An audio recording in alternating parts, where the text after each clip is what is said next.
आपल्याला या भागामध्ये आढळतं. बघा, हिमालयाची उंची पश्चिमेकडील उंची पूर्वेकडील उंचीपेक्षा जास्त पायऱ्या आणि जास्त उंचीचे आढळते. बघा, असं आहे. म्हणजे पायऱ्या-पायऱ्या या ठिकाणी पायऱ्या-पायऱ्या जास्त झालेल्या आहे. दार्जिलिंग हिमालयामध्ये किंवा नेपाळ हिमालयामध्ये उंची जास्त आहे. या ठिकाणी उंची थोडी कमी आहे आणि भारतातली शिखर कधी म्हटले तर या ठिकाणी म्हणजे काश्मीर आणि पंजाब हिमालयामध्ये जास्त उंचीचे आढळते. कारण काश्मीर आणि पंजाब हिमालय बघताना या ठिकाणी हा भाग असा पायऱ्या-पायऱ्यांचा दिसतो.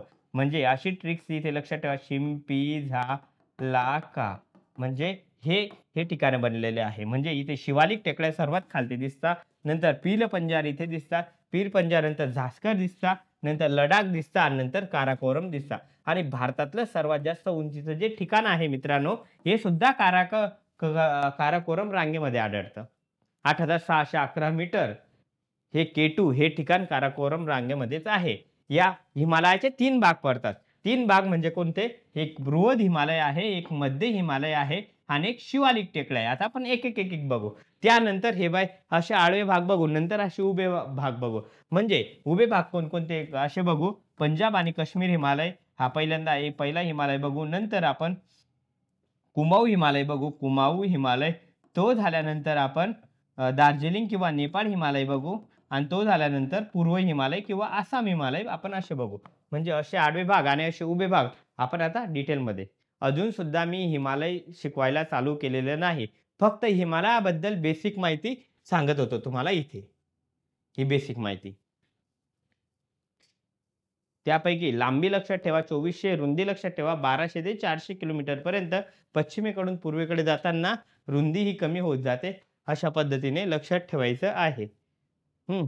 बघा, बृहद हिमालय म्हणजे सर्वात उंचीवरचा बृहद म्हणजे मोठा हिमालय जो आहे हा द्विखंडित वळ्या तिथे आढळतात. ग्रीवा खंडांचा नेपीचा विभाग म्हणून ओळखला जातो. नेपीच्या विभागामध्ये काश्मीर नेपी असो, गढवाल नेपी असो आणि काठमांडू नेपी असो आणि खुम्बू नेपी असो या आढळतात. बघा, या ठिकाणी हा भाग कधी बघितला तर या उलट शिवालिकमध्ये असमंतित रूपाच्या अपनिती आणि अभिनेतेच्या साध्या वळ्या आढळतात. म्हणजे अशा ज्या वळ्या पडलेल्या आहे हा द्विखंडित भाग म्हणजे ग्रीवा खंडांचा म्हणजे सर्वात जास्त वळ्या म्हणजे अशा एकमेकावर दुमडलेल्या वळ्या ज्या आहे या सर्वात जास्त. कारण उंच हिमालय आहे, बृहद हिमालय आहे.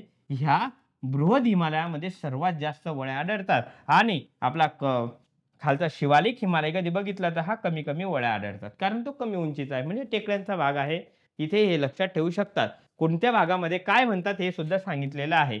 अपनीती आणि अभिनीतीच्या म्हणजे अपनीती म्हणजे अप आणि डाऊन अशा वळ्या तिथे आढळतात. हे अशा हे काय हे अप आहे, हे काय आहे हे डाऊन आहे. अप डाऊन अशा पद्धतीने या हिमालयामध्ये वळ्या आढळतात. बघा, हिमालयाच्या सर्व भागात वळ्यांची तीव्रता सारखी नाही. प्रश्न विचारताना किंवा आपण तिथे लिहू शकतो खालीलपैकी हिमालयाचे वैशिष्ट्य सांगा. ज्या वळ्या पडलेल्या आहे, ज्या घड्या पडलेल्या आहे त्यामध्ये तीव्रता ही सारखी नाही, वेगवेगळी आहे.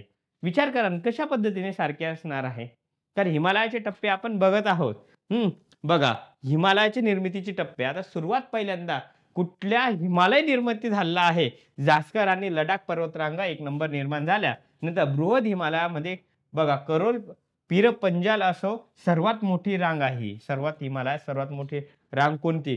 करोल पीर मंजाल किंवा पीर पंजाल रांग म्हणतात याला बृहद हिमालयामध्ये. नंतर धौलाधार आहे, महाभारत आहे अशा रांगा पडलेल्या आढळतात. बघा, 1 नंबर हे निर्मिती झाली, 2 नंबर हे निर्मिती झाली, 3 नंबर हिमाचल हिमालय निर्मिती झाला आहे, मध्य हिमालय आणि सर्वात शेवटी निर्मिती होताना शिवालिक टेकड्या गाळाच्या टेकड्या निर्माण झालेल्या आहे.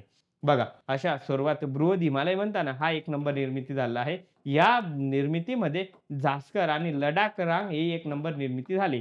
त्यानंतर बृहद हिमालयामध्ये करोल पीर पंजाल रांग निर्मिती झाली. हा झाला बृहद हिमालयाचा भाग. नंतर हिमाचल हिमालय निर्मिती झाला आहे. नंतर शिवालिक टेकड्या निर्मिती झालेल्या आहे. निर्मितीचे टप्पे विचारले तर तुम्ही 100% अशाच पद्धतीने लिहायचे आहे. यामध्ये कुठलेही खालीवर लिहायचे नाही. कारण मी पुस्तक वापरताना ऑथेंटिक पुस्तक वापरलेले आहे. बघा, तुम्हाला इथे दाखवतो काही गोष्टी. हिमालयाच्या सीमा बघा, फॉल्ट कशा आहे म्हणजे इथे पहिल्यांदा हिमाद्री आहे, नंतर मध्य हिमालय आहे किंवा हिमाचल हिमालय आहे आणि नंतर या ठिकाणी तुम्हाला खाली शिवालिक टेकड्या दिसतील. आता हे वेगवेगळे कसे झाले? हिमाद्री आणि मध्य हिमालय अशा पद्धतीने मेन सेंट्रल ट्रस्टमुळे वेगळे झालेले आहे. हे लक्षात ठेवायचं आहे कारण ज्यावेळेस तुम्ही हिमालयाबद्दल क्वेश्चन लिहाल त्यावेळेस तुम्ही तिथे ही आकृती, हा मॅप तुम्ही तिथे काढू शकतात. लक्षात ठेवायचं आहे. बघा, हिमाद्री आणि मध्य हिमालय मेन सेंट्रल ट्रस्टमुळे वेगळे झालेले आहे आणि मध्य हिमालय आणि शिवालिक टेकड्या मेन बाउंड्री ट्रस्टमुळे. इथे सेंट्रल लक्षात ठेवायचं आहे, इथे बाउंड्री लक्षात ठेवायचं आहे. येते का लक्षामध्ये?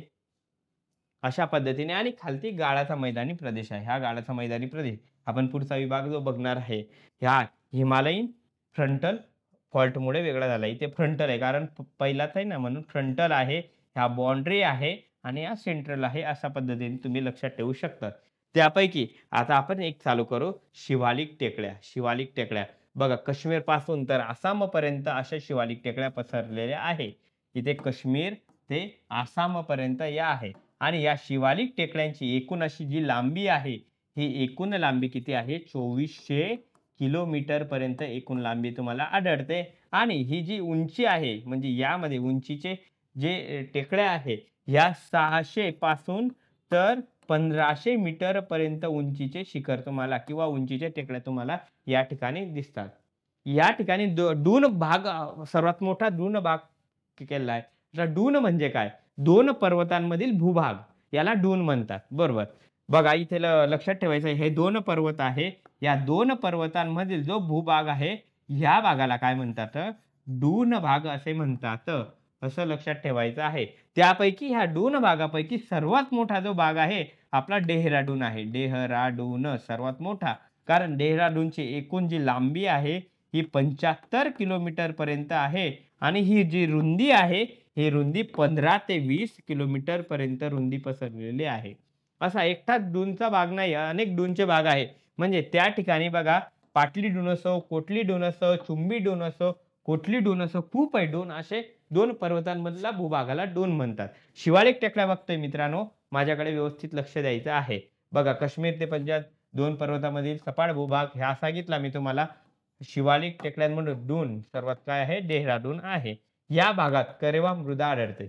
शिवालिकच्या पायथ्याशी जलोढ पंखे निर्माण झाले आहेत. जलोढ पंखे कशा पद्धतीने निर्मिती होतात?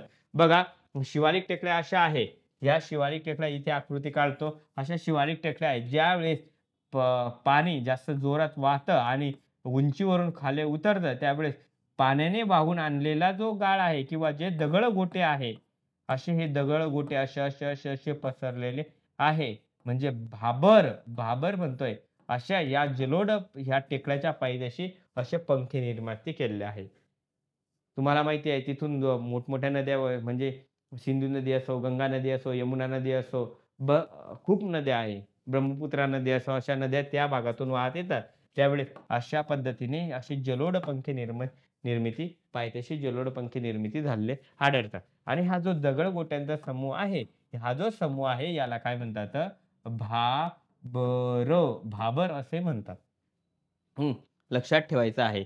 या भागात वाळूकाष्म आणि कनाष्म चुनखडीचे साठे आढळतात. बघा, खनिज संपत्तीसाठी आपल्याला तिथे मुद्दा टाकता येऊ शकतो. हिमालयाच्या वैशिष्ट्यांमध्ये जलोढ आहे. अजून तिथे चुनखडीचे साठे त्या ठिकाणी आढळतात. शिवालिक टेकड्यांच्या विविध नावाने ओळखल्या जातात. आता कोणकोणत्या नावाने शिवालिक टेकड्या? जम्मू काश्मीरमध्ये जम्मू टेकड्या म्हणून ओळखतात. उत्तराखंडमध्ये दहांग किंवा दुधवा रांग म्हणून ओळखले जाते. नेपाळमध्ये चुरिया घाट टेकड्या ओळखतात. अरुणाचल प्रदेशामध्ये मी तुम्हाला डामी आम्ही जे सांगितलं म्हणजे डाफला, मिरी, अभोर आणि मिश्मी यांचा समावेश होतो. शिवालिक टेकड्यांमध्ये शिवालिक टेकड्या आपण बघत आहे. शिवालिक टेकड्यांचा पश्चिम भाग हा पूर्व भागापेक्षा तुटक बनलेला आहे.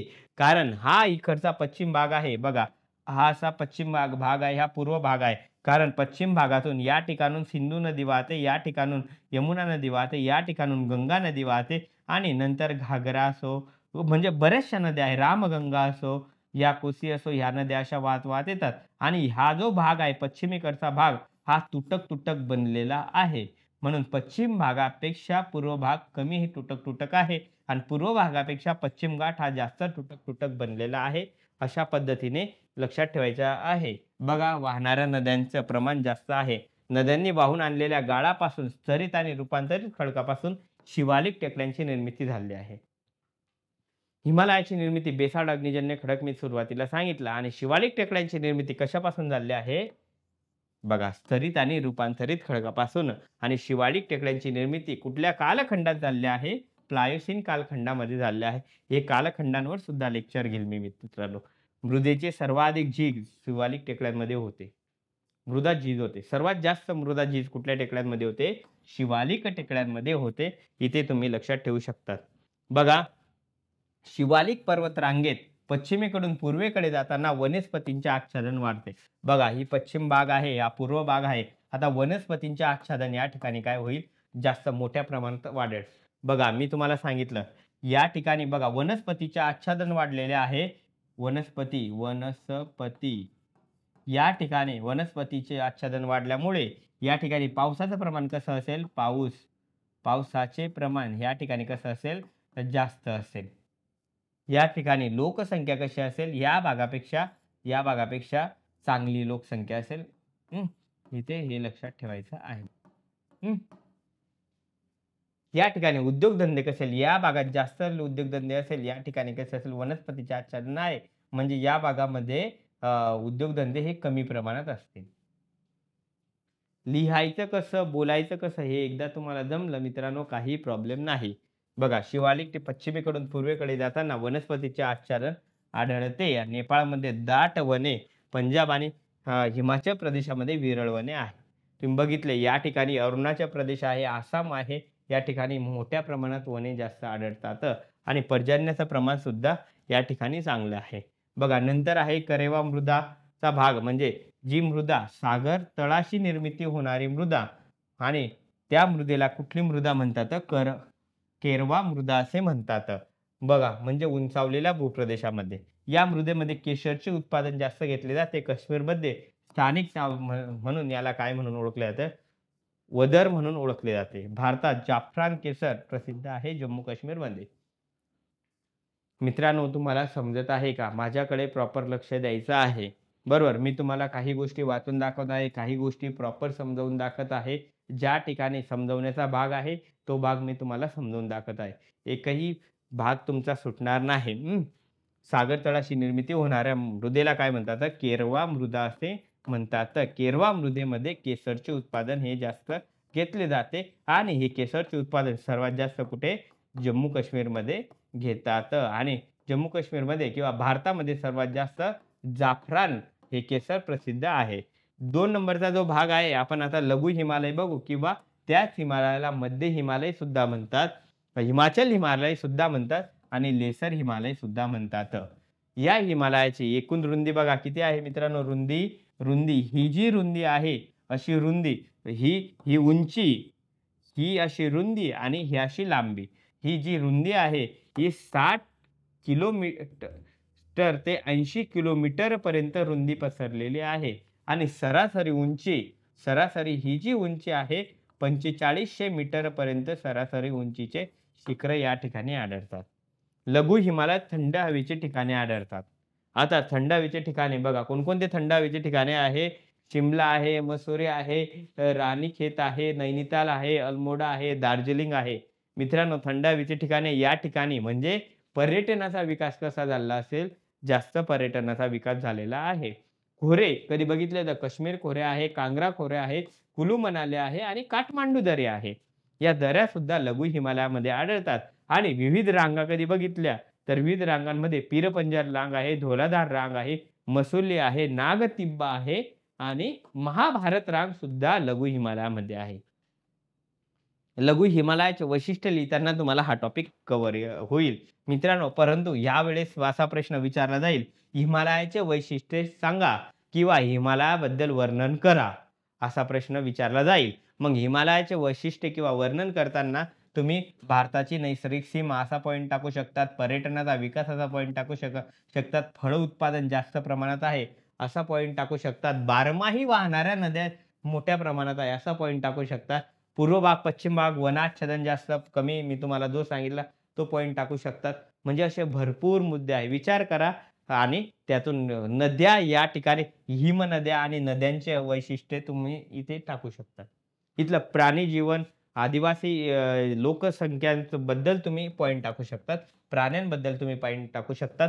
शेतीबद्दल तुम्ही पॉइंट टाकू शकतात. उद्योगधंद्यांबद्दल कुठल्या प्रकारचे उद्योगधंदे आहे याबद्दल तुम्ही पॉइंट टाकू शकतात.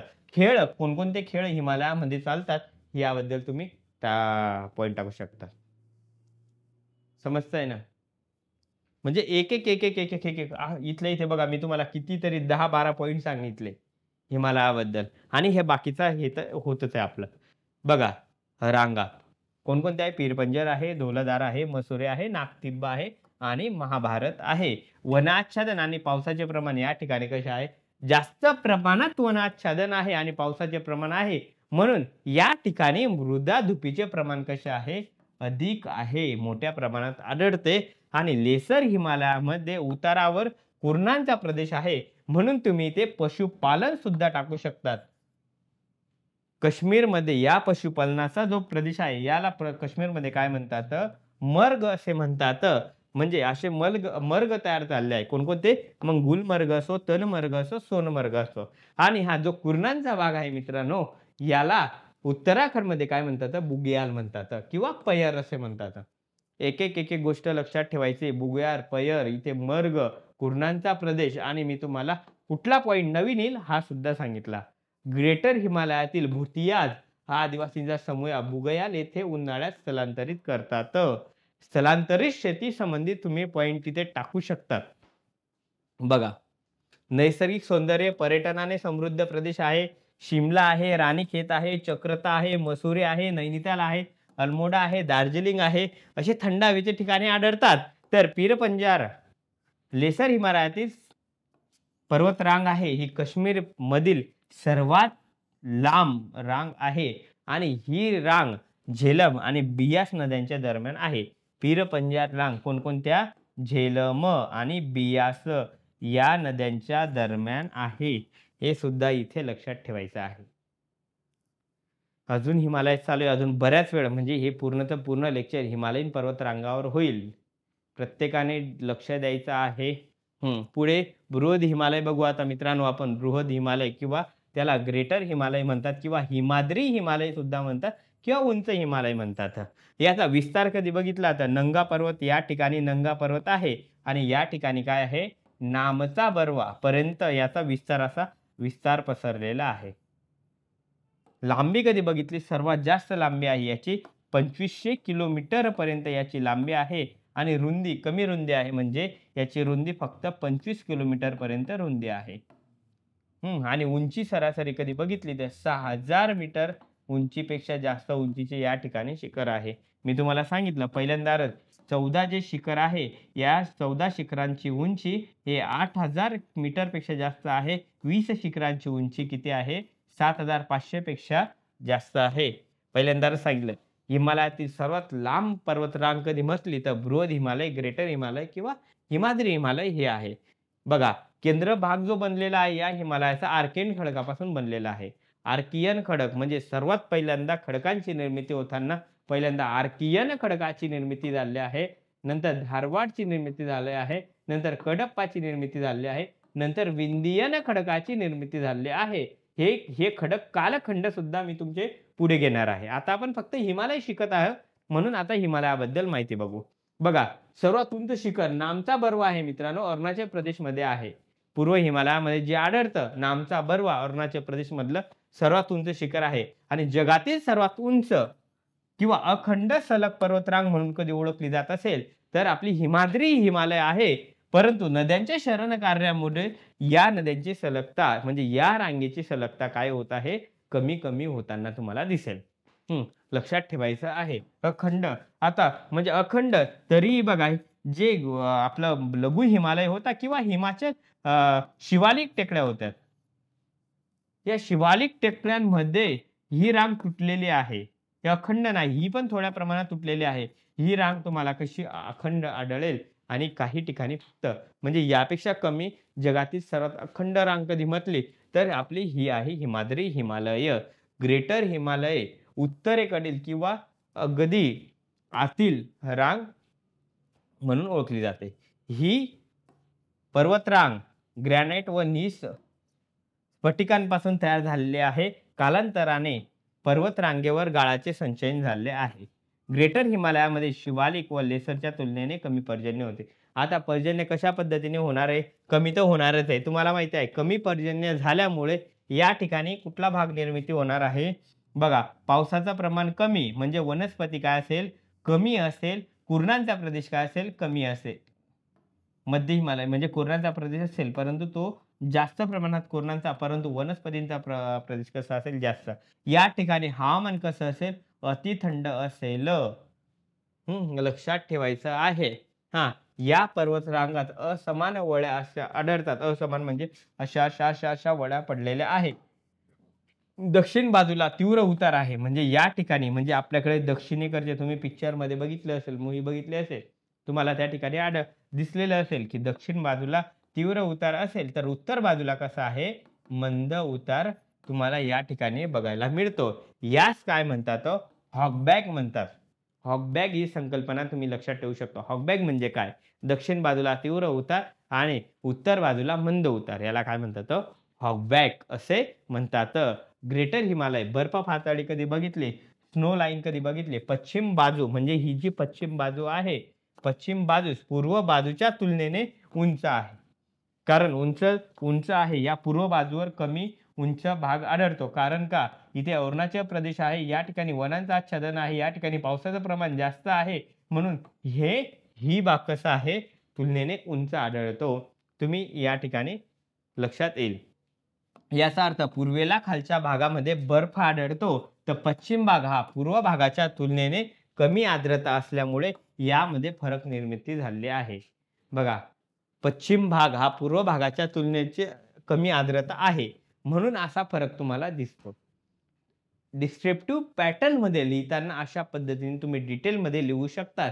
आता आपण हे 3 टप्पे जे बघितले, शिवालिक टेकड्या, मध्य हिमालय आणि ग्रेटर हिमालय, या 3 टप्प्यांवर क्वेश्चन कधी आला तर तुमचा 100% बरोबर यायला पाहिजे. आणि मला असं वाटतं 2025 ला डिस्क्रिप्टिव्हला UPSC असो किंवा राज्यसेवा असो 100% यावर क्वेश्चन विचारू शकतात. समजतंय का? प्रत्येकाला समजायला पाहिजे. आता आपण हे टप्पे आता आपण बघणार आहोत. पहिल्यांदा मॅप समजावतो मी तुम्हाला. हा सुद्धा बुराडच्या मते कसा भाग पडलेला आहे, हा सुद्धा मी तुम्हाला हाताने मॅप काढलेला आहे. आणि आता सुद्धा इथे कंबाईनला पण प्रश्न विचारून झाला. राज्यसेवेला पण बऱ्याच वेळा विचारला, खूप वेळा क्वेश्चन विचारला आहे आणि डिस्क्रिप्टिव्हला तर 100% क्वेश्चन विचारला जाईल. लक्षात ठेवायचं आहे. पहिल्यांदा मॅप लक्षात ठेवा. बघा, इथे मला आकृती थोडी छोटी करतो म्हणजे तुम्हाला डिटेलमध्ये दिसेल. हाताने मॅप काढलेला आहे म्हणजे पूर्णचा पूर्ण आकृती दिसेल. असा भाग पडलेला आहे. या ठिकाणी बघा, हा आपला हिमालय आहे. इथे ही सिंधू नदी आहे. बघा, ही सिंधू नदी, इथे सतलज नदी. सिंधू आणि सतलजच्या दरम्यान कुठला हिमालय आहे? कुठला भाग आहे? पंजाब आणि काश्मीर हिमालय. सतलज ते कालीच्या दरम्यान हे कुठला आहे? कुमाऊ हिमालय आहे. सतलज ते काली आणि काली ते तिस्ताच्या दरम्यान नेपाळ हिमालय आहे. आणि तिस्ता ते ब्रह्मपुत्राच्या दरम्यान कुठला आहे? पूर्व हिमालय किंवा आसाम हिमालय. आता सर हे लक्षात कसं ठेवायचं? पहिल्यांदा सिंधू नदी तुमच्या लक्षात राहिली पाहिजे. सिंधू सतलजच्या दरम्यान कुठला आहे? काश्मीर हिमालय आहे किंवा पंजाब हिमालय आहे. पंजाब काश्मीर हिमालय. नंतर सतलज ते काली कुमाऊ. सतलज ते काली कुठला आहे? कुमाऊ 2 नंबर आहे. काली ते तिस्ता म्हणजे इथे नेपाळ हिमालय आहे आणि इथे तिस्ता ते ब्रह्मपुत्रा या ठिकाणी आसाम हिमालय आहे. असे हिमालयाचे हे 4 टप्पे पडलेले दिसतात. यापैकी सर्वात लांबीचा भाग कधी बघितला तर नेपाळ हिमालय आहे. जवळ याची लांबी 800 किलोमीटर. 800 किलोमीटर याची लांबी आहे. 2 नंबरचा लांबीचा भाग कधी बघितला तर पूर्व किंवा आसाम हिमालय. 720 किलोमीटर लांबीचा हा भाग आहे. नंतर हा हिमालय आहे 520 किलोमीटर लांबीचा आहे, पंजाब आणि काश्मीर हिमालय. आणि सर्वात छोटा जो आहे कुमाऊ हिमालय, जो पर्यटनासाठी आणि धार्मिक स्थळांसाठी प्रसिद्ध आहे. हा कुमाऊ हिमालय याची लांबी 320 किलोमीटर इतकी आहे. बुराडने असे किती भाग पाडलेले आहे? हिमालयाचे 4 भाग पाडलेले आहे. हे इथे लक्षात ठेवू शकतात. त्यापैकी आता आपण पहिला भाग बघणार आहोत. बघा, पहिल्यांदा पंजाब काश्मीर हिमालय बघू, पंजाब पासून तर काश्मीर पर्यंत हा भाग पडताना याचे असे टप्पे पडलेले आहे. आता इथे ट्रिक सुद्धा लक्षात ठेवा. पहिल्यांदा मॅप लक्षात ठेवायचा, नंतर डिटेलमध्ये माहिती लक्षात ठेवायचं. हे ट्रिक्स लक्षात ठेवा. इथे बघा शिंपी झाला का, शिंपी झाला का सर, काय झाला का, बघा काय झाला का. पहिल्यांदा सर्वात खाली काय आहे, शिवालिक टेकड्या, शिवालिक टेकड्या, शिवालिक टेकड्या आता आपण बघितला. नंतर काय आहे, पीर पंजाल, बघा पीर पंजाल, नंतर झास्कर, झास्कर, नंतर लडाख, लडाख रांग, आणि नंतर काराकोरम, काराकोरम. सर्वात उत्तरेकडची रांग कुठली आहे, काराकोरम, किंवा ही सर्वात उत्तरेकडची. लडाख आणि झास्कर या रांगेमधूनच सिंधू नदी वाहते मित्रांनो. इथे हे पण तुम्ही लक्षात ठेवू शकता. आणि इथे अजून एक लक्षात ठेवा, काराकोरम पर्वत रांगेमध्ये भारतातील सर्वात जे उंच शिखर आहे K2 किंवा त्याला गॉडविन ऑस्टिन असे म्हणतात, 8611 मीटर याची उंची आहे. पुढे असेलच आहे बघा. असे हे भाग पडतात पंजाब आणि काश्मीर हिमालयामध्ये. शिंपी झाला का, मॅप काढताना यावर क्वेश्चन कधी आला तर अशा पद्धतीने तुम्ही लिहू शकतात. पुढे बघा, हिमनद्यांचे प्रदेश म्हणून बौद्ध धर्म या ठिकाणी आढळतो. पर्यटन स्थळांचा विकास झालेला आहे. डिस्क्रिप्टिव्ह मध्ये लिहिण्यासाठी असे पॉईंट टाकलेले आहे. खिंडी, या ठिकाणी अनेक खिंडी भाग आहे. खिंडी पीर पंजाल आहे, बनियाल आहे, जुजिला खिंड आहे, सासरेला आहे, टरकुकाला, चांदला, उमासिला आणि वंशताल या खिंडी. मी तुम्हाला अशा भरपूर खिंडी प्रॉपर आपण एक नकाशा घेतलेला आहे खिंडींचा, त्यावर सर्वच्या सर्व खिंडी दाखवलेल्या आहे. जवळजवळ 50-60 खिंडी मी तुम्हाला मॅपवर दाखवलेलं आहे. बघा, लडाख हिमालयामध्ये शीत वाळवंट आढळतात. शीत वाळवंट म्हणजे काय, सर्वात दूर जिथे पाहाल तिथे असा बर्फचा बर्फ. जसं आपण वाळवंट म्हणतो तिथे सर्व भाग असा ऊन ऊन, रेतू, वाळू वाळू वाळू वाळू दिसते. या ठिकाणी सर्व दूर बर्फ दिसतो, म्हणून याला शीत वाळवंट म्हणतात. हे कुठे आढळते, लडाख हिमालयामध्ये आढळते. इथे लक्षात ठेवू शकता तुम्ही. हा भाग बघा मित्रांनो, इथे देवताल हा भाग देवभूमी म्हणून ओळखला जातो. कुठला, देवभूमी म्हणून ओळखला जातो. पंजाब आणि काश्मीर हिमालय, जम्मू व पठाणकोटचा भाग आहे. या भागामध्ये डून्स आढळतात. डून्स लक्षात ठेवायचं आहे, डून्स. पुढे बघा, हा मॅप मी तुम्हाला समजावून सांगितला. हा मॅप झाल्यानंतर पंजाब आणि काश्मीर हिमालयाबद्दल जितकी माहिती सांगितली आहे तितकी लक्षात ठेवा. आणि तुमच्या सर्वांचा आवडता आणि तुम्ही नाव ऐकलेल्या कुमाऊ हिमालय, हिमालयामध्ये उंच शिखर आहे. या उंच शिखरांची उंची राज्यसेवेला इथे क्वेश्चन विचारलेला होता.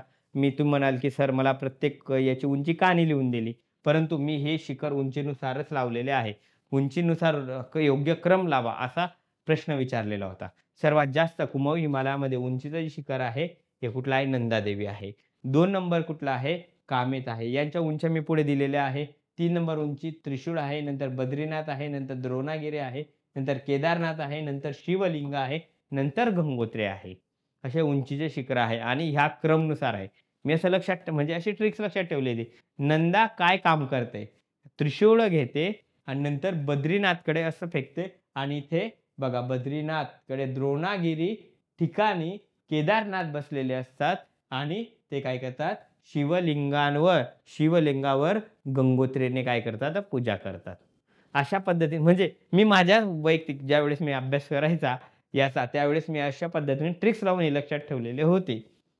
हे नंदा, कामेत, त्रिशूळ, बद्रीनाथ, द्रोणागिरी, केदारनाथ तिथे शिवलिंगाची पूजा कुठे करतात, गंगोत्री येथे करतात. अशा पद्धतीने हे उंचीनुसार शिखर आहे, यांची हे ट्रिक्स आहे, हे तुम्ही लक्षात ठेवू शकतात. आणि कुमाऊ हिमालयामध्ये आपण जे 4 धाम करायला जातात, याच ठिकाणी जातो ना, बद्रीनाथ, केदारनाथ, त्रिशूळ, गंगोत्री, बरोबर ना, याच भागामध्ये जात होता. बरेचसे तुमच्या गावातले बी गेलेले असतील, महाराष्ट्रातून खूप लोक जात असतात धार्मिक स्थळांवर. लक्षात ठेवायचं. खिंडी या भागामध्ये भरपूर आढळतात. कोणकोणते आहे, मुलिंगला आहे, माना, नीती, तुंगला आणि लिपुलेख अशा खिंडी या ठिकाणी भरपूर खिंडी आहे. हिमनद्या गंगोत्री, मिला, पिंडारी ह्या हिमनद्या या ठिकाणी आढळतात मित्रांनो. आणि इथे हे पण लक्षात ठेवा, थंड हवेच्या ठिकाणी इथे हे आढळतात. मसुरी आयएसचं जे सेंट्रल आहे, बरोबर ना, ट्रेनिंग सेंटर आहे, मसुरी या भागातच आहे. कुमाऊ हिमालयामध्ये नैनिताल आहे, रानीखेत आहे, अल्मोडा आहे आणि संगेश्वर आहे. तुमच्यापैकी बरेच मुलं गेलेले असतील. हं, लक्षात ठेवायचं आहे. बघा, या भागामध्ये या भागामध्ये बघा शिवलिंग रांग, दहांग रांग आणि दुधवा रांग सुद्धा इथे आढळतात. लेझर हिमालय जो आहे, लेसर हिमालय, मसुरे आणि नागटिप्पा या भागातले आहे. पुढे बघितल्यानंतर उत्तराखंडमधील पश्चिम बाजू गढवाल हिमालय आणि पूर्व बाजूस कुठला हिमालय आहे? कुमाऊ हिमालय आहे. पश्चिम बाजू हा उत्तराखंडचा मॅप आहे असा. म्हणजे ही ज्या बाजूमध्ये कुठला हिमालय आढळतो? गढवाल हिमालय आणि पूर्व बाजूस कुठला हिमालय आहे? कुमाऊ हिमालय. आणि आपण जे बघत आहोत यश बुर्राडने पाडलेले 4 हिमालयाचे भाग बघत आहोत आणि हे भाग अति महत्त्वाचे आहे. गंगा आणि यमुना नद्यांचे उगमस्थान कोणत्या हिमालयामध्ये झाले आहे? कुमाऊ हिमालयामध्ये झाले आहे. आणि नैनिताल आणि भीमताल हे महत्त्वाचे तलाव सुद्धा कुठल्या हिमालयामध्ये आहे? कुमाऊ हिमालयामध्ये आहे. खूप महत्त्वाचं आहे मित्रांनो कुमाऊ हिमालय. लक्षात ठेवायचं आहे. नेपाळ हिमालय. नेपाळ हिमालयामधील सर्वात उंच शिखर कोणतं? एव्हरेस्ट हे सर्वात उंच शिखर आहे. इथे तुम्ही लक्षात ठेवायचं आहे. एव्हरेस्टची उंची किती विचारल्यानंतर सर्वांचं पाठ पाहिजेस 8,848 मीटर. नंतर कांचनगंगा हे ठिकाण आहे 8,598 मीटरचं आहे. नंतर धवलगिरी या ठिकाणी आहे, अन्नपूर्णा आहे, गोसीनाथ आहे या ठिकाणी आढळतात. या ठिकाणी नाथुला आणि झेलपला हे ह्या खिंडी आढळतात. सिक्कीममध्ये आहे. सिक्कीममध्ये विचारले गेलेले आहे. सिक्कीममध्ये नाथुला आणि झेलपला, गंगटोक आणि लासा या ठिकाणी झेलपला हे खिंड जोडते. पुढचा भाग कधी बघितला? याच भागामध्ये नेपाळ हिमालयामध्ये चहा आणि कॉफीचे उत्पादन या भागामध्ये जास्त प्रमाणात घेतले जाते. लक्षात ठेवायचं आहे. काठमांडू हे प्रसिद्ध खोरे या भागामध्ये आढळतात. 3 महत्त्वाचे भाग आहे इथे. 3 रांगांचे अस्तित्व या हिमालयामध्ये आहे. नेपाळ हिमालयामध्ये कोणकोणते आहे? बघा, शिवलिंग रांग आहे लेसरच्या पूर्वेकडे. नंतर लेसर हिमालय आहे, महाभारत लेक आहे या ठिकाणी. आणि नंतर बृहद हिमालयामध्ये मध्य हिमालयातील सर्वात जास्त उंचीची रांग हे या ठिकाणी अशा 3 रांगेचे अस्तित्व नेपाळ हिमालयामध्ये आढळतात. हे लक्षात ठेवायचं आहे. यामध्ये उंच शिखर कधी बघितले अजून? उंच शिखर नामचा बरवा हे हे ठीक आहे बरं का. नेपाळ हिमालय इथपर्यंत आहे. आता पूर्व आणि आसाम हिमालय बघू आज आपण. पूर्व आणि आसाम हिमालय भाग पाडताना मी काय सांगितलं होतं? सिंधू ते सतलज पर्यंत पंजाब आणि काश्मीर हिमालय सतलज. इथे सतलज ते काली पर्यंत कुठला? कुमाऊ हिमालय सांगितला. नंतर काली ते तिस्ता पर्यंत इथे नेपाळ हिमालय सांगितला. आणि तिस्ता ते ब्रह्मपुत्रापर्यंत इथे कोणता हिमालय आहे? आसाम हिमालय किंवा पूर्व हिमालय आहे. तिस्ता ते ब्रह्मपुत्रापर्यंत. आता तोच भाग आपण बघत आहोत. या भागातील सर्वात उंच जे शिखर आहे नामचा बरवा या भागातील सर्वात उंच शिखर आहे. आणि नामच्या बरव्याची उंची किती आहे? 7,756 मीटर इतकी या नामच्या बरव्याची उंची आढळते. गंगटोक आहे. गंगटोकची 7,554 मीटर आहे. नंतर जोजिन कांगला आहे इतकी उंची आहे. प्रत्येक उंची पाठ करायची नाही. ज्या ज्या महत्त्वाच्या उंच्या आहे त्या सांगत आहे. हे उंच्या पाठ करणं हे असं करणं हे मास्तर लोकांचे काम आहे. आपण डिस्क्रिप्टिव्ह पेपर लिहिणार आहे. पूर्वला सुद्धा इतक्या बारीक उंच्या विचारले जात नाही. विचारला तर क्रम लावा. 1-2 माहिती पाहिजे. ज्या ज्या महत्त्वाच्या आहे त्याच्या उंच्या तर मी सांगतो आहे. बाकी तुम्हाला कुठल्याही लक्षात ठेवण्याची गरज नाही. कारण इतक्या मी सुद्धा कधी पाठ केलेलं नाही आणि माझ्या पण पाठ नाही. त्यामुळे तुम्हीही पाठ करू नका. बघा, चोमोलोहरी हे एक उंच शिखर आहे आणि गॅल्पेरी या पूर्व आणि आसाम हिमालयामध्ये उंच हिमालय आहे. भूटानचा काही भाग व्यापतो. काही टेकड्या आसाममध्ये सुद्धा आहे. मेघालयातील या ठिकाणी बघा मोलासिस दरी आढळते मेघालयामध्ये. कुठे? मोलासिस दरी. आसाम हिमालयाचा दक्षिण उतार हा कसा आहे? तीव्र आहे. असा जो दक्षिण उतार आहे हा असा तीव्र आहे. आणि उत्तर उतार जो आहे हा कसा आहे? मंद स्वरूपाचा आहे. आणि आपल्या हिमालयाचा सुद्धा असाच आहे. पूर्णच्या पूर्व हिमालयाचा दक्षिण उतार तीव्र आणि उत्तर उतार कसा आहे? मंद आहे. आणि पूर्व हिमालयाचाही तशाच पद्धतीचा आहे. हे लक्षात ठेवायचं आहे. या हिमालयात अधिक पर्जन्यामुळे मृदेचे धूप जास्त प्रमाणात आढळते. मग पर्जन्य जास्त आहे तर या ठिकाणी कशा आढळतील? उंच उंच झाडं असतील, एकाच ठिकाणी वेगवेगळ्या प्रकारचे झाडं तुम्हाला इथे बघायला मिळतील. बरोबर. झाडावरचे प्राणी जास्त तुम्हाला आढळतील. मृदेचे धूप झालेले आहे. म्हणजे अ, या ठिकाणी तुम्हाला पीक कमी दिसतील. पीक कमी का? कारण पीक घेण्यासारखी इतकी मृदा नाहीच. मृदेची धूप जास्त प्रमाणात होत आहे. बघा, या हिमालयाला पूर्व हिमालय असे सुद्धा म्हणतात आणि या ठिकाणी महत्त्वाचे अजून शिखर कधी बघायचे म्हटले तर नामचा बर्वा आहे. बघा, नामच्या बर्वानंतर कुली कांगरी, चोमोलोरी, होजिन कांगसा, कांगटो ही महत्त्वाची शिखर आहे. तसेच दिहांग आहे, दिपू आहे, लिखापाणी आहे. अरुणाचल प्रदेशमध्ये महत्त्वाच्या खिंडी आहे. या खिंडींवर सुद्धा प्रश्न विचारलेला आहे राज्यसेवेला. हं. आता सुद्धा पुढे विचारला जाऊ शकतो. आता आपण जो हिमालय बघितला, आता आपण इथे पूर्व मुख्यबद्दल कशा पद्धतीने प्रश्न विचारतील मी तुम्हाला सांगितले. तरी हिमालयाचे महत्त्व तुम्हाला विचारला तर तुम्हाला लिहिता यायला पाहिजे. त्यासाठी ही माहिती काढलेली आहे. बघा, हिमालयात भारतात सर्वात वर्चस्व असलेले वैशिष्ट्य आहे. जगातील इतर कोणताही पर्वत रांगांपैकी लोकांच्या जीवनावर परिणाम केलेला नाही, तितकं हिमालयाने केलेलं आहे.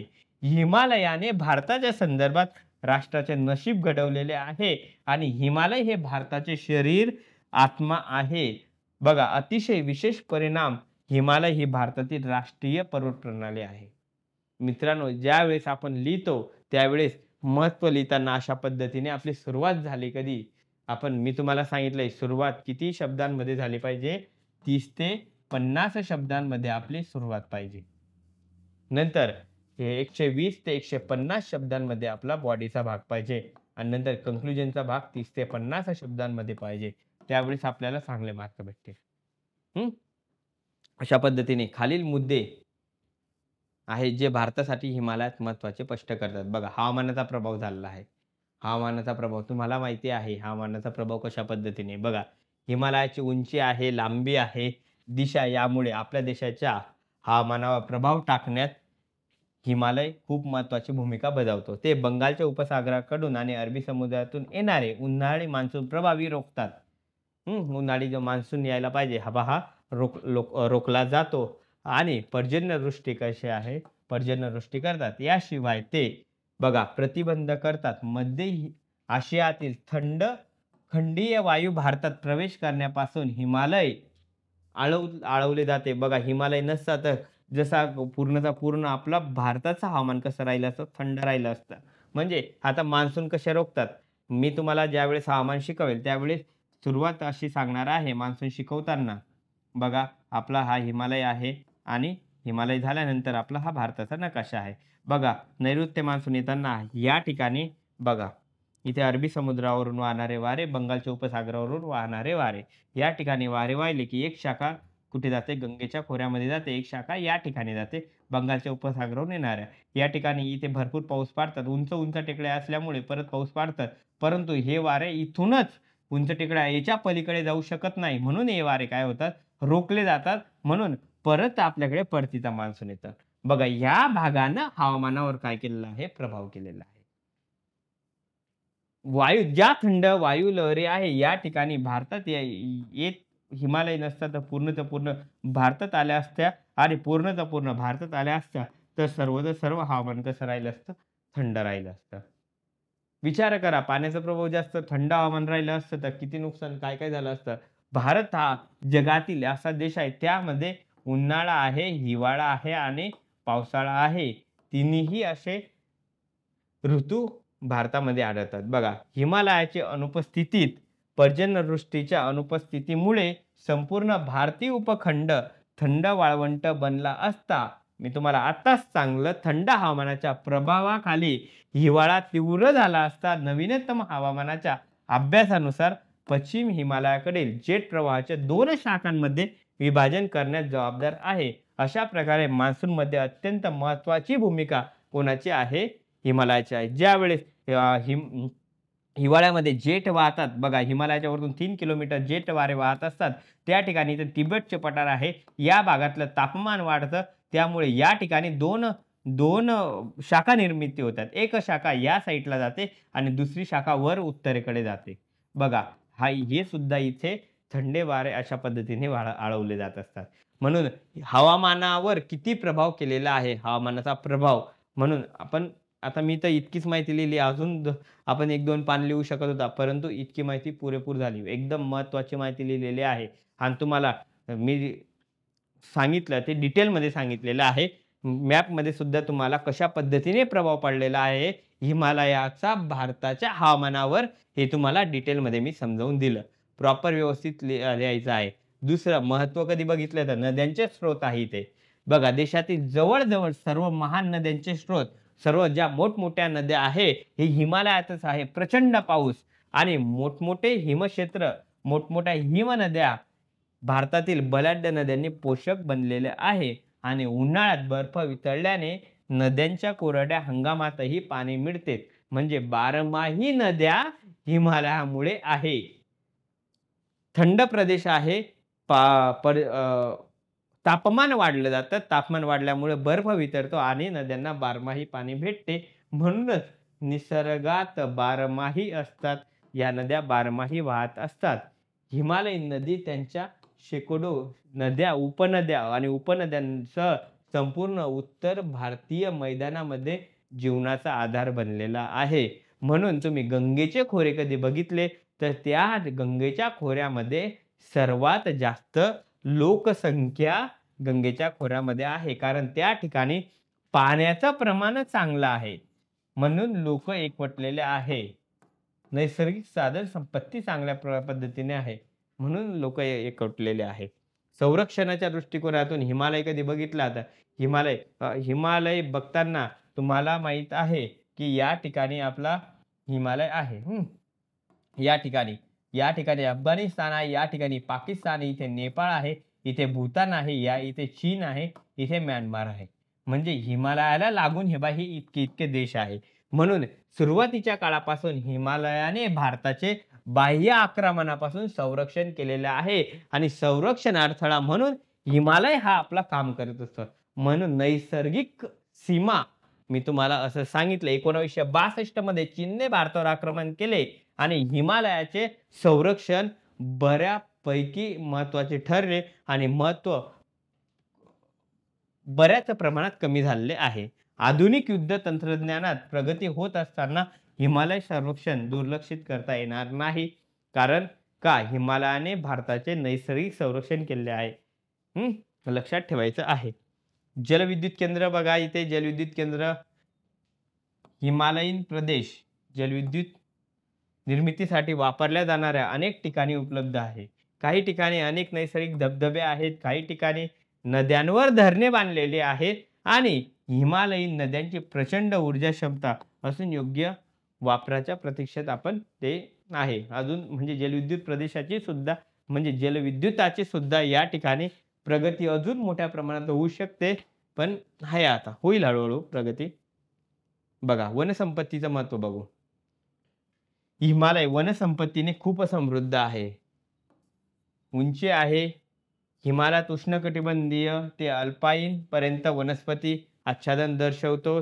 हिमालयात जंगलांवर आधारित उद्योगधंद्यांसाठी इंधन, लाकूड मोठ्या प्रमाणात कच्चा माल पुरवतात. हिमालयीन प्रदेशात अनेक औषधी वनस्पती वाढतात. गवतांसह अनेक पॅच आढळतात. चरण्यासाठी समृद्ध आहे. बघा वनसंपत्तींमध्ये आपण तिथे लिहू शकतो उष्णकटिबंधीयपासून तर अल्पाईन पर्यंत सर्व या ठिकाणी आढळतात. नंतर उद्योगधंद्यांसाठी लाकूड या ठिकाणून पुरवलं जातं. इंधन म्हणून लाकूड या ठिकाणी पुरवले जाते. या ठिकाणून कच्चा माल मोठ्या प्रमाणात पुरवला जातो. वनस्पतींमध्ये औषधी वनस्पती मोठ्या प्रमाणात आढळतात. पूर्ण आणि गवत आहे त्यामुळे पशुपालन व्यवसाय या ठिकाणी मोठ्या प्रमाणात आहे. शेती बघू आता. हिमालय शेतीसाठी विस्तृत सपाट जमीन नाही परंतु काही उतारावर टेरेस शेती केली जाते. अशा पद्धतीने प्रॉपर अशी सपाट जमीन नाही परंतु आता ही असं आहे पण अशी टेरेस शेती या ठिकाणी केली जाते. बघा ही टेरेस शेती आहे. तुम्ही बघितलेली असेल पिक्चरमध्ये बघितलेली असेल. आणि उतारावर मुख्य तांदूळ हे गच्चीवर हे मोठ्या प्रमाणावर इथे तांदूळ हे पीक घेतले जाते. तांदूळ असो, मका असो, गहू असो, बटाटे असो, तंबाखू असो आणि इतर पिकेही घेतले जातात. चहा हे द्वितीय पीक आहे. म्हणजे चहाचे पीक सुद्धा घेतले जाते. नंतर जे फक्त डोंगर उतारावर घेतले जाते ते चहाचे पीक आहे. आणि नंतर अद्वितीय पीक म्हणजे मोठ्या प्रमाणात घेतले जाते. फक्त डोंगर उतारावर चहा पीक घेतले जाते. अजून या ठिकाणी फळं कधी बघितले तर सफरचंद मोठ्या प्रमाणात आहे, नाशपाती आहे, द्राक्ष आहे, तुती आहे, अक्रोड आहे, चेरी आहे, पीच आहे, जर्दाळू यासारखे फळे आपण हिमालयाच्या भागामध्ये जास्त प्रमाणात घेतले जातात. म्हणजे या या या गोष्टींची या ठिकाणी शेती केली जाते. लक्षात ठेवायचं आहे. हे उत्तर लिहायचं आहे. पर्यटन बघू आता. पर्यटनमध्ये काय-काय लिहू शकतात? नैसर्गिक सौंदर्य आहे, आरोग्यदायी वातावरण आहे, मोठ्या प्रमाणात पर्यटन स्थळे विकसित झालेले आहे. आणि जेव्हा शेजारच्या मैदानी भागात उन्हाळ्यात ऋतूतील उष्णता कमी असते, तेव्हा हिमालयामध्ये एकदम थंड आणि आरामदायी वातावरण इथे पाहायला मिळतं. आणि नैसर्गिक सौंदर्याचा आस्वाद घेण्यासाठी अनेक लोक उन्हाळ्यामध्ये उन्हापासून मुक्त होण्यासाठी देश-विदेशातून लाखो पर्यटन हिमालयात जातात आणि इथे या हवामानाचा आस्वाद घेत असतात. हिवाळी खेळांची वाढती लोकप्रियता, हिमवर्षावाचा आनंद लुटण्यासाठी हिवाळ्यात पर्यटनांची गर्दी वाढलेली दिसते. श्रीनगर असो, डलहौसी असो, धर्मशाळा असो, चंबा असो, शिमला असो, कुलू, मनाली, मसुरी, नैनिताल, रानीखेत, अल्मोडा, दार्जिलिंग, मिरिक, गंगटोक इत्यादी महत्त्वाची पर्यटन केंद्र या भागामध्ये आढळतात. मित्रांनो, हिमालयाचे महत्त्व बघतोय बरं का आपण. बघा. नंतर तीर्थक्षेत्र बघा, तीर्थक्षेत्र. तीर्थक्षेत्रांमध्ये पर्यटनाच्या आवडी व्यतिरिक्त हिमालयाला पवित्र देवस्थानी नटलेला अभिमान आहे. ते देवतांचे निवासस्थान मानले जाते. पवित्र तीर्थस्थानांना श्रद्धांजली अर्पण करण्यासाठी मोठ्या प्रमाणात यात्रेकरू या ठिकाणी प्रवास करतात. या ठिकाणी प्रगती झालेल्यांपैकी कैलास पर्वत असो, अमरनाथ असो, बद्रीनाथ असो, केदारनाथ असो, वैष्णवदेवी असो किंवा ज्वालाजी असो, उत्तर काशी असो, अजून गंगोत्री असो, यमुनोत्री असो, या ठिकाणी मोठ्या प्रमाणात तीर्थयात्रा करण्यासाठी लोक जात असतात. खनिज कधी बघितले तर खनिजांमध्ये बघा, हिमालयात अनेक मौल्यवान खनिजे आहेत. बघा, तृतीयांश खडकांपैकी खनिज तेलाची प्रचंड क्षमता या भागामध्ये आहे. काश्मीरमध्ये कोळसा मोठ्या प्रमाणात आढळतो. परत खनिज संपत्तींपैकी तांबे, शिसे, जस्त, निकेल, कोबाल्ट, अँटिमनी, टंगस्टन, सोने, चांदी, चुनखडी, अर्धमौल्यवान, मौल्यवान दगड आहे, जिप्सम आहे, जिप्सम मॅग्नाईट आहे. 100हून अधिक ठिकाणी या खनिज संपत्तीचे अस्तित्व या ठिकाणी बघायला मिळतात. दुर्दैवाने सध्याच्या यांत्रिक प्रगतीमुळे पातळीवर प्रतिकूल भौगोलिक परिस्थितीमुळे बहुतांश खनिज संपत्तीचा वापर करता येत नाही. आधुनिक तंत्रज्ञानातील पुढील प्रगती आणि साधनांचा वापर करण्यासाठी मदत करू शकतो. त्यामुळे हिमालयात खनिज शोषणाची भविष्यातील शक्यता आहे. आपण मोठ्या प्रमाणात खनिज अजून या ठिकाणी शोधू शकतो. म्हणजे अजून सुद्धा काही ठिकाणी खनिजांचा सुद्धा शोध लागलेला नाही. मित्रांनो, हिमालयाचे महत्त्वांमध्ये असे कमीत कमी 8 ते 9 भरपूर पॉइंट आहेत. परंतु कमीत कमी तुम्ही इतके तरी लिहायला पाहिजे. त्यावेळेस तुम्हाला चांगले मार्क भेटतील. बघा, काय-काय सांगितलं पहिल्यांदा? हवामानाचा प्रभाव 1 नंबर सांगितला. 2 नंबर नद्यांचे स्रोत सांगितले. 3 नंबर संरक्षणाबद्दल मी तुम्हाला माहिती डिटेलमध्ये सांगितले. जलविद्युत प्रकल्पांबद्दल सांगितलं. त्यानंतर वनसंपत्तींबद्दल, नंतर शेतीबद्दल आपण माहिती बघितली, पर्यटन बघितलं. पर्यटन झाल्यानंतर तीर्थयात्रा बघितली, नंतर खनिजे बघितले. इतकी तरी तुम्हाला माहिती पाहिजे. समजतंय ना? एक मुद्दा तुमच्या लक्षात यायला पाहिजे. त्यावेळेस तुमचा प्रश्न 100% बरोबर येईल. खिंडी बघताना मी तुम्हाला सांगितलं, खिंडीचा मॅप मी तुम्हाला प्रॉपर काढून दिलेला आहे. आणि मी आता या खिंडी तुम्हाला ह्या नोट्स भेटून जातील. आपल्या ॲपला नोट्स आहे. त्यामुळे हे लेक्चर झाल्यानंतर नोट्स वाचून घ्यायचे आहे. आपलं कौटिल्य आयएसचं पुस्तक आहे. तुम्ही बॅच लावलेले आहे. तुम्हाला प्रत्येकाला मिळाले असतील अशी अपेक्षा करतो. ज्यांना मिळाले नसतील त्यांना लवकरात लवकर देण्यात येतील. सचिन सरांशी कॉन्टॅक्ट साधायचा आहे. ते तुम्हाला पुस्तक उपलब्ध करून देतील. पुढे बघा, अशा खिंडी अशा दिलेल्या आहेत. आपला हा काश्मीर आणि लडाखचा भाग आहे इथपर्यंत. नंतर इथे हिमाचल प्रदेश आहे, उत्तराखंड आहे, उत्तराखंडचा भाग आहे. या ठिकाणी सिक्कीम आहे आणि या ठिकाणी अरुणाचल प्रदेशचा भाग आहे. असा भाग. आता काश्मीर आणि लडाखच्या भागामध्ये हे बघा ह्या खिंडी दिलेल्या आहे आणि मी खिंडींना इथे नावं टाकलेली आहे. बघा इथे 1 क्रमांक टाकलेला आहे. या ठिकाणी 2 क्रमांक टाकलेला आहे. इथे 3 आहे, 4 आहे, 5 आहे, 6 आहे, हे 7 आहे. असे क्रमांक टाकलेले आणि या ठिकाणी असे नावं दिलेली आहे. हे बघा.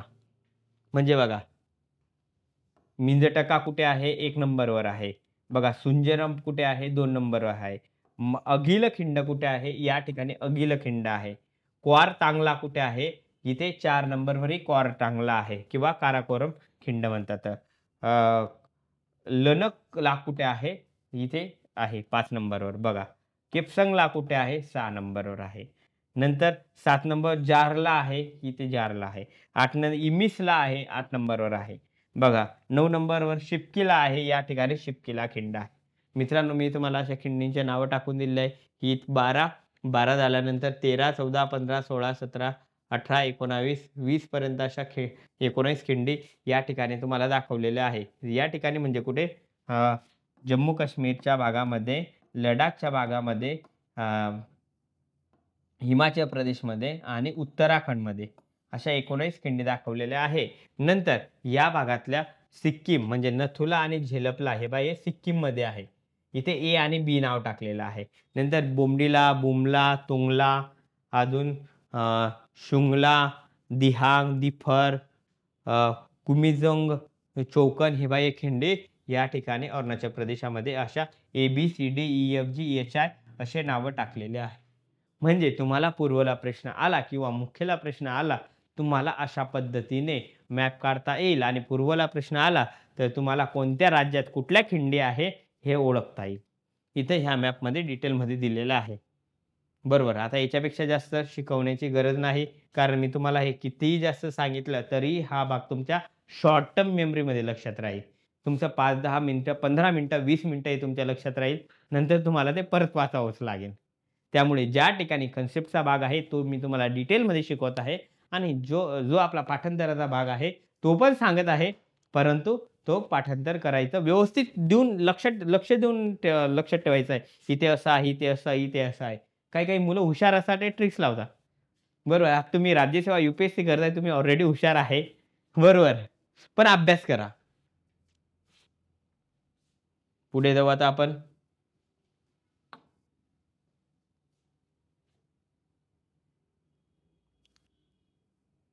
बघा हिमनद्या.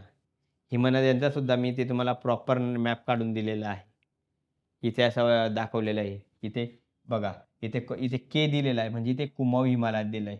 इथे एल दिलं आहे. इथे झालाका, इथे बघा इथे शिवालिक टेकड्या आहे, इथे पीर पंजारा, इथे झास्कर आहे.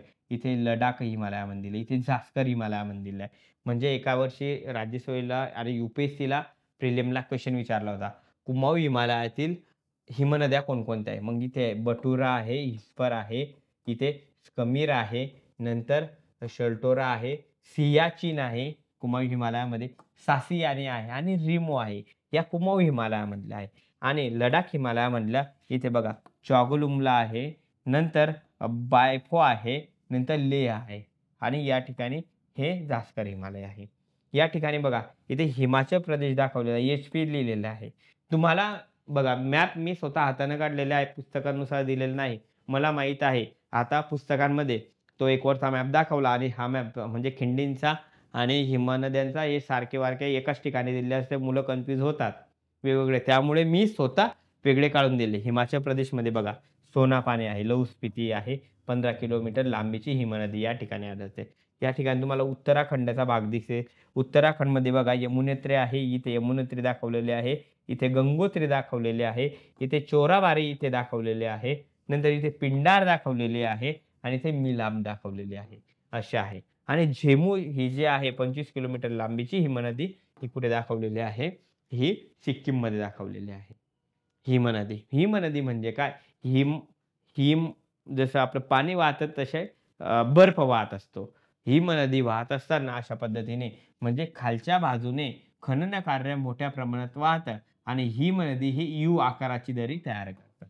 इथे लक्षात, ज्यावेळेस आपण हिमनदीचे कार्य बघू, आपण पार्ट 2 च्या भागामध्ये, पार्ट 2 चा भाग म्हणजे कुठला भौतिक फिजिकल जिओग्राफीमध्ये वाऱ्याचे खनन कार्य, नदीचे खनन कार्य, हिमनदीचे खनन कार्य, अजून कास पर्वत बरेचसे आपण पार्ट बघणार आहे. हवामानाचा टॉपिक बघणार आहे. त्यामध्ये तुमचं डिटेलमध्ये हे होणार आहे. आता हिमालय शिकवत आहे त्यामुळे इथे हे इतकं लक्षात ठेवायचं. बघा नंतर हे झाल्यानंतर बघा सियाचीन नुंबरी घाटीमध्ये स्थित बघा highest battle field of world म्हणून ओळखले जातात आणि सियाचीन युद्ध कधी झालेलं आहे 13 एप्रिल 1984 भारत पाकिस्तान सियाचीन युद्ध नुम्बरीदरी घाटीमध्ये स्थित आहे. तर लक्षात ठेवायचे सर्वात कमी लांबीची हिमनदी कुठली आहे? सोनापानी हिमनदी सर्वात कमी लांबीची आहे, 15 किलोमीटर लांबीची आहे. आणि सोनापानी हिमनदी मित्रांनो कुठे आढळते? इथे हिमाचल प्रदेशामध्ये HP हिमाचल प्रदेशामध्ये सोनापाती लौहस्पिती या ठिकाणी सोनापानी हिमनदी आढळते. अजून डिटेलमध्ये बघायचं म्हटलं हिमनद्यांच्या लांबीनुसार क्रम लावा. बघा पहिल्यांदा सर्वात सासियानी आहे 158 किलोमीटर. सासियानी सासाइनी 158 किलोमीटर आहे. सियाचीन 85 किलोमीटर आहे. सासेली 68 किलोमीटर आहे. इस्पार 61 किलोमीटर आहे. बैपो 60 किलोमीटर आहे. बघा चोगुलुंगमा 50 किलोमीटर आहे. इथे सर्वात कमी उंचीवरील हिमनदी ही दाखवलेली आहे चोगुलुंगमा. मित्रांनो ही माहिती देताना ही एका पुस्तकातून मला माहिती सापडली होती. दुसरी माहिती बघा सासियानी 158 पॉइंट बरोबर आहे. सियाचीन इतकी लांबी तुम्हाला लक्षात ठेवण्याची गरज नाही. इस्पार आहे, बायफो आहे, बटोला आहे, बाल्टोरा आहे, चोगुलुंगमा आहे आणि रिमो आहे. अशा हिमनद्या आहे. तुम्हाला मॅपमध्ये सुद्धा दाखवलेले आहे आणि अजून तुमच्या लक्षात बसण्यासाठी प्रॉपर लांबीनुसार क्रम सुद्धा टाकून दिलेला आहे. म्हणजे प्रिलियमला UPSC किंवा राज्यसेवा प्रिलियमला कशाही पद्धतीने प्रश्न आला तर तुम्हाला तो प्रश्न 100% सोडवता यायला पाहिजे. प्रश्न चुकवायचा नाही. प्रश्न 100% तुमचा बरोबर यायला पाहिजे. एव्हरेस्ट शिखर बघा. एव्हरेस्ट भारतातील सर्वात उंच शिखर आहे का? ते जगातील सर्वात उंच शिखर आहे. भारतातील काय सांगितलं मी? K2 सांगितलं. गॉडविन ऑस्टिन सांगितलं 8611 मीटरचं आणि एव्हरेस्ट ही जगातील सर्वात उंच आहे. म्हणून नेपाळ हिमालयामध्ये आहे. म्हणून याला नेपाळमध्ये काय म्हणतात? सागर माथा. कारण हे समुद्राच्या माथ्यावर सर्वात उंचीवर आहे आणि ते आकाशापर्यंत भिडलेलं दिसतं म्हणून त्याला एव्हरेस्ट शिखराला काय म्हणून ओळखलं जातं? आकाशाची देवता. लक्षात तिबेटियन भाषेमध्ये याला चोमुलुंगमा या नावाने ओळखले जाते आणि चीनमध्ये याला क्योमुलुंगमा म्हणतात. तिबेटियनमध्ये चोमुलुंगमा सांगितलं आणि चीनमध्ये क्योमुलुंगमा सांगितलं. या शिखराचा शोध 1841 मध्ये लागला. म्हणजे याच्या पहिले नसेल का ते? नाही. बघा जॉर्ज एव्हरेस्ट हे इथून फिरत असताना याचा शोध लागलेला आहे. हे सर्वात उंचीचा एक प्रदेश दिसला ते तिथे गेले. त्यांना हे कशाने तरी लांबी बघितली आणि ह्या सर्वात उंच शिखर आहे असं घोषित केलं. आणि तेव्हापासून मग शिखरांची लांबी मोजण्यात आली. मग एव्हरेस्ट शिखर सर्वात उंचीचं शिखर आढळलं. जॉर्ज एव्हरेस्ट असे नाव 1865 मध्ये देण्यात आले आहे.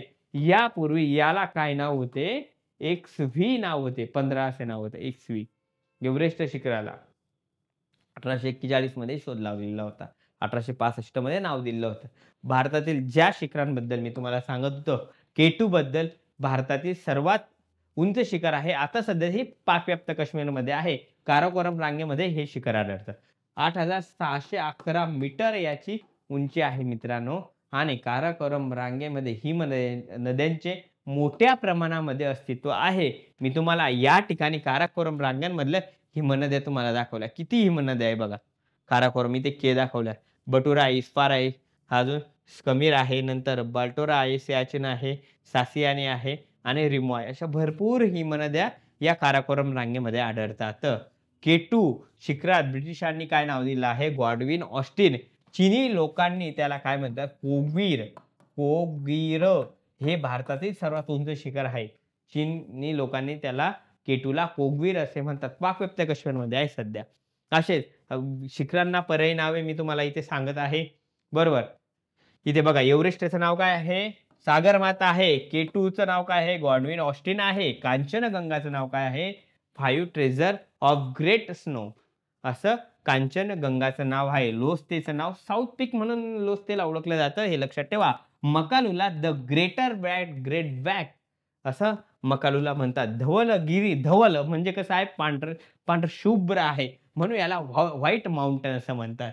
बघा, मनसलूला माउंट ऑफ द स्पिरिट असं याला म्हणतात आणि अन्नपूर्णाला काय म्हणतात, बघा, गॉडेस ऑफ द हार्वेस्ट असं अन्नपूर्णाला नाव आहे. आणि ब्लेस गिव्हिंग गॉडनेस, हे बाय कशाला गॉडनेस, हे कशाला म्हणतात, नंदा देवीला. असे एकूण पर्यायी नाव आहे. कशाही पद्धतीने प्रश्न आला, ऑब्जेक्टिव्ह मध्ये असो किंवा डिस्क्रिप्टिव्ह मध्ये असो, एकानंही चुकवायचा नाही. तुम्हाला ज्या ठिकाणी प्रॉब्लेम येईल तेव्हा मला कॉल तुम्ही करू शकतात तिथे, किंवा सचिन सरांना तुम्ही कॉल करून विचारू शकतात. सर राकेश सर आहे का? मला त्यांच्याशी बोलायचं आहे. सर मला हे समजलं नाही, हे समजावून सांगा. तुम्हाला मी परत-परत सांगत आहे, कारण माझं एकच टार्गेट आहे. माझ्या विषयाचा मुलगा डिस्क्रिप्टिव्ह पॅटर्नमध्ये पहिला यायला पाहिजे. ते ऑप्शनलला असो किंवा इथे असो. सर्वात जास्त मार्क त्याला जिओग्राफीमध्ये यायला पाहिजे. हं. इथे तुम्हाला समजलं का हे? प्रत्येकाला समजलं पाहिजे. मित्रांनो, मी शिकवताना इथून शिकवत नाही. इथून शिकवतोय बेंबीच्या डेटापासून. तुम्हाला माझ्या भावना समजत असतील.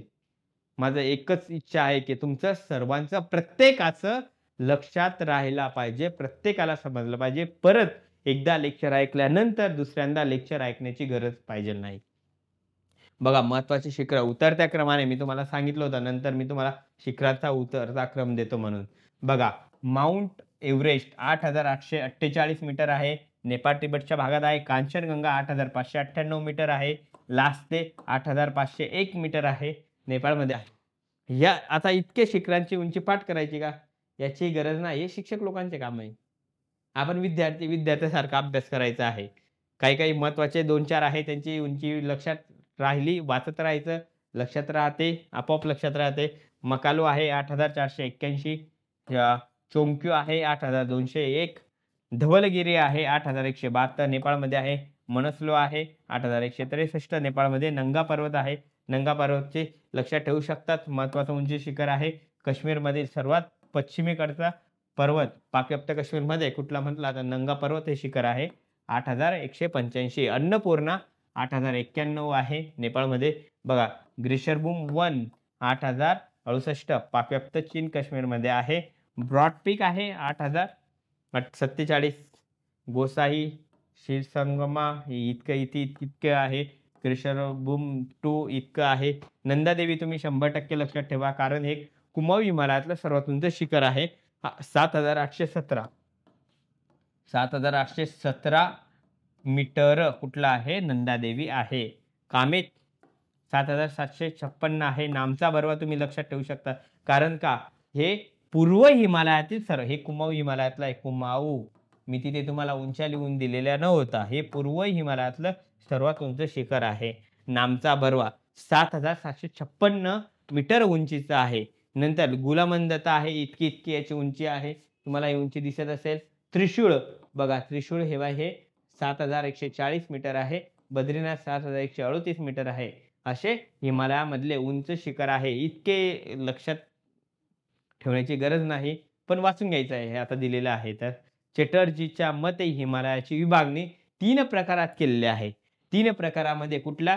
पश्चिम हिमालय, मध्य हिमालय, पूर्व हिमालय. आता आपण ज्या पद्धतीने अभ्यास केला, म्हणजे इथून पूर्व हिमालयामध्ये कुठली माहिती दिलेली असेल? पूर्व हिमालय आपण जो बघितला आता, एस बुराटचे 4 बघितले, तो पूर्व हिमालय तितकी माहिती आहे. पश्चिम हिमालयामध्ये आपण गढवाल हिमालयापर्यंत, म्हणजे पंजाब काश्मीर गढवाल हिमालयापर्यंत पश्चिम हिमालयामध्ये, आणि नेपाळ आणि कुमाऊ हिमालयातला भाग जो आहे हा मध्य हिमालयामध्ये दिलेला आहे. असं चॅटर्जीचं मत आहे. सर आता आम्ही ही माहिती लिहिण्याची गरज आहे का? नाही, तीच माहिती आहे.